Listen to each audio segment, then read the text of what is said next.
Kombëtarja serbe ka mbërritur në Tiranë në kushte të forta sigurie. Ekipi i Serbisë është akomoduar në hotelin Hilton Garden Inn. Fillimisht për serbët ishte rezervuar qëndrimi në hotelin brenda stadiumit kombëtar, por në minutën e fundit federata ka ndryshuar destinacion. Përpos policisë së Shqipërisë, Serbia do të ketë edhe stafin e vet të sigurisë. Kombëtarja e drejtuar nga Dragan Stojkovic shoqërohet edhe nga një shef kuzhine, në mënyrë që programi të ushqyerit të respektohet deri në detajet e fundit. Ky kujdes si veçantë ndaj ushqimit është pjesë e përgatitjeve të ekipit për një ndeshje kyçe që mund të vendosë vendin e dytë në grupin K, ku Shqipëria dhe Serbia do të luftojnë deri në fund të kualifikueseve. Stërvitja e parë në Shqipëri dhe e fundit në prag të ndeshjes për kombëtaren serbe është planifikuar në stadiumin Erol Benja në orën 17:30. Ndërkohë, në kuadër të planit të masave të artuara nga Drejtoria e Përgjithshme e Policisë së Shtetit, me qëllim garantimin e rendit dhe sigurisë për ndeshjen e futbollit Shqipëri-Serbi, janë parashikuar kufizime të përkohshme në qarkullimin rrugor në disa akse kryesorë të kryeqytetit. Sipas njoftimit zyrtar të policisë, rruga nga hoteli ku është akomoduar ekipi i Serbisë në bulevardin Gjergj Fishta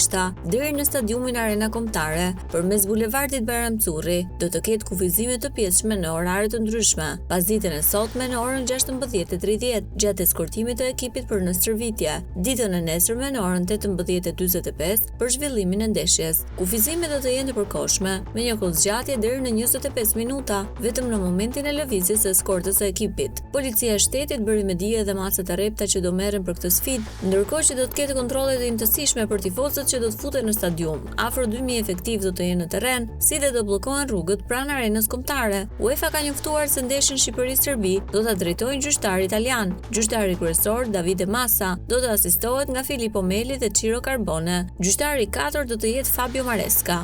Në VAR do të jetë Alessandro Di Paolo dhe asistenti i tij Daniele Doveri. Kombëtarja shqiptare e futbollit luan të shtunën në orën 20:45 kundër Serbisë në arenën kombëtare të Tiranës. Sfidë kjo e vlefshme për grupin K kualifikues të Kupës së Botës 2026.